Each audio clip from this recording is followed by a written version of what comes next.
All right, so today's musical recommendation is of Umphrey's McGee, a jam band with talented musicians in it. So the band was formed in 1997 by bassist Ryan Stasek and guitarist slash vocalist Brendan Baylist, and you also have keyboardist Joel Cummins and drummer Mike Miro. The tracks I found on YouTube were basically them acting as a cover band.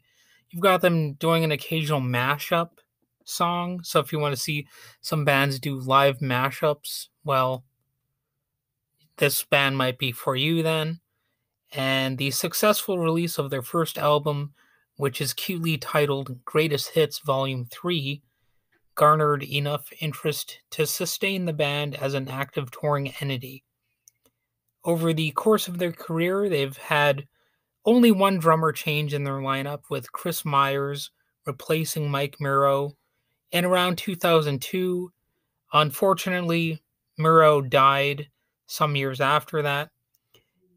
Other than that drummer change, it seems the lineup has been pretty consistent over the years, though the band has grown and sometimes they collaborate live on stage with other bands. So you might have almost like a supergroup scenario that can take shape at certain times. The group has released many albums and even many DVDs, and for some of their albums, they have the bands vote on the best songs that they recorded during their live shows over the course of the year. So they've got an entire series based on that. So there's a little bit of a fan participation thing going on. That dynamic can definitely be good. It's really what can separate one band from the rest of the herd. They have been quite omnipresent in the jam band scene, and I'm tempted to say they are maybe heavier than some other jam bands out there, though I wouldn't say they seem to veer off into heavy metal territory very often.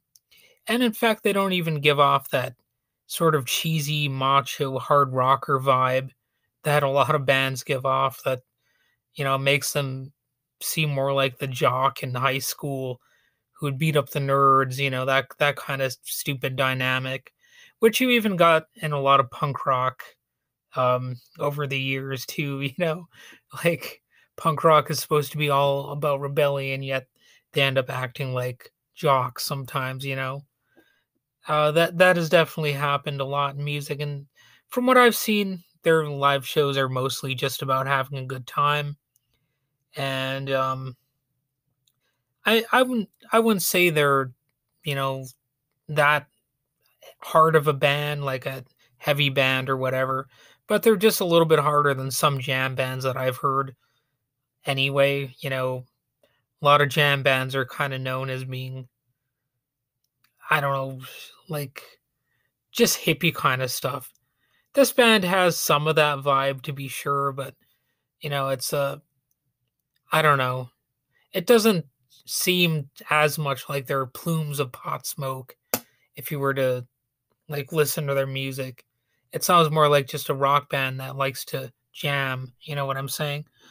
And well, the title of one of their albums is called Death by Stereo, which sounds almost like it could be a metal album, but then again, the Grateful Dead, their name sounds like it could be a metal band too, and they're obviously not. I don't even know what the heaviest Grateful Dead song would be, but I haven't really heard anything by them that's like a hard rockin' tune. They are a jam band that doesn't really need to be boxed in to categories all that much. Really, I would just say they're a good band with talented musicians. I could get into their history, their early years, some additional stuff like that, but nah. This is really just a little musical recommendation, not meant to be a four-part mini series on them or something. So definitely go ahead and check out Umphrey's McGee, if you're into that kind of thing. I kind of warned you about, potential problems you might have with the band, like if you're not into jam bands or such fare, then they're probably not going to be for you. But if you're open to this kind of experience, by all means, go ahead and check them out.